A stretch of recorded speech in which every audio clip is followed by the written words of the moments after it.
Brick tandoori chicken. मार्कापुर नाम के गांव में शंकर ढाबा होता था। उस ढाबे का मालिक था शंकर। शंकर बूढ़ा था। शंकर के दोनों बेटे अमेरिका में रहते थे।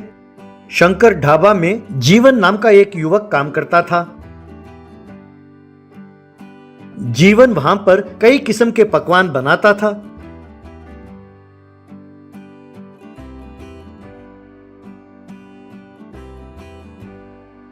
लोग उन पकवानों को खाकर उसकी खूब तारीफ करते थे।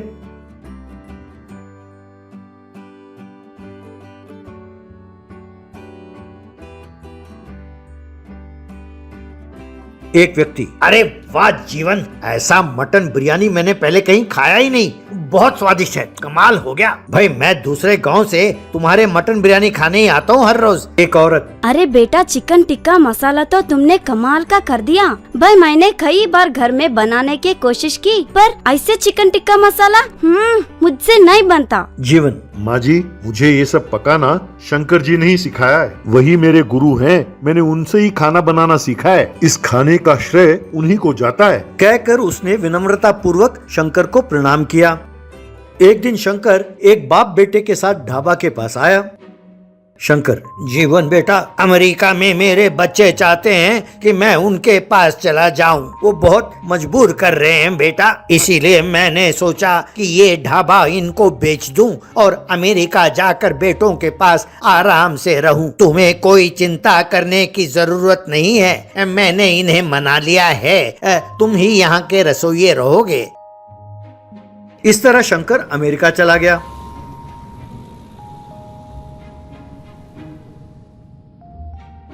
जीवन उसी ढाबा में खाना बनाने लगा। खाने के बाद जब लोग जीवन की प्रशंसा करते तो ये बाप बेटे जलकर राख हो जाते। बेटा अपने पिताजी से, अरे ये क्या पिताजी, लोग इसकी इतनी तारीफ कर रहे हैं, ये तो दिन बर दिन लोगों की नजरों में हीरो बनता जा रहा है। तब बाप, अरे बेटा सिर्फ हीरो ही नहीं, अगर इसे यूं ही छोड़ दिया तो कल ये ढाबे का मालिक बन जाएगा, हमें इसके भरोसे नहीं रहना चाहिए बेटा, हमें तुरंत कुछ ना कुछ करना होगा। कुछ ही दिनों में उन्होंने एक नए रसोइये को बुलाया।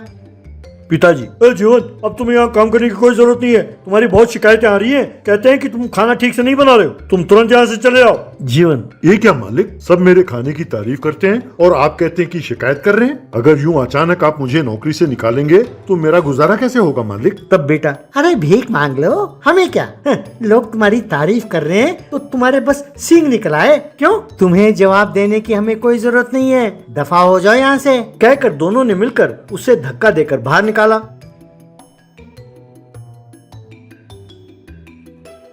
घर आकर जीवन ने अपनी पत्नी को सब कुछ बताया और बहुत दुखी हुआ। तब जीवन का बेटा, पिताजी आप चिंता क्यों करते हैं, हमें कुछ ऐसा करना होगा ताकि वो कल दुखी हो कि इतने अच्छे रसोइये को नौकरी से निकाल दिया, आप एक ढाबा क्यों नहीं खोल लेते। जीवन, अरे बेटा ढाबा खोलना कोई आसान काम नहीं है, उसमें बहुत पैसे लगते हैं बेटा। तब बेटा, क्यों खर्च होगा पिताजी, ढाबा में सबसे जरूरी क्या है, अंगीठी, तंदूर, आटा दाल सब्जी मसाले, बस, और क्या। हमारे घर के बाहर आप ईंटों का एक तंदूर बनाएं, और रही बात बर्तनों की और कुर्सियों की, हमारे घर में जो कुछ है वो सबका इस्तेमाल करते हैं, और क्या चाहिए आपको, हिम्मत कीजिए पिताजी और ढाबा खोलिए।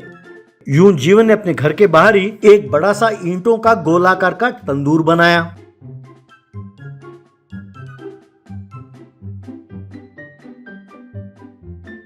पत्नी और बेटे ने मिलकर घर में जो वस्तुएं पड़े थे उन्हें लाकर लोगों के बैठने का इंतजाम किया।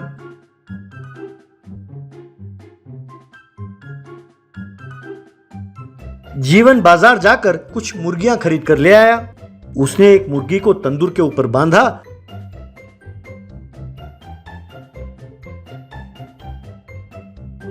और उसे ग्रिल करने लगा।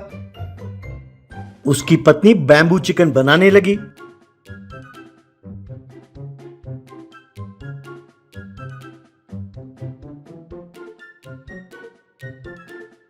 जो लोग वहां से गुजर रहे थे उन्हें एक खुशबू इतनी पसंद आई कि लोग वहां खाने आ गए। जीवन, भाइयों, मेरे इस ढाबे का आज ही पहला दिन है, आज आप लोग मुफ्त में खाइए और बताइए कि खाना कैसे बना है।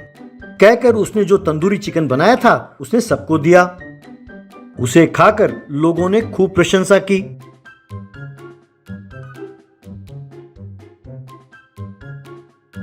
इस तरह उसके ब्रिक तंदूरी चिकन के बारे में लोग खूब प्रशंसा करने लगे। यूं उसके ढाबे में लोग आने लगे और वो खूब पैसे कमाने लगा। कुछ ही दिनों में उसने एक बड़ा रेस्टोरेंट खोला। वहां पर भी ब्रिक तंदूरी चिकन और बैम्बू चिकन वगैरह बनाकर खूब पैसे कमाने लगा।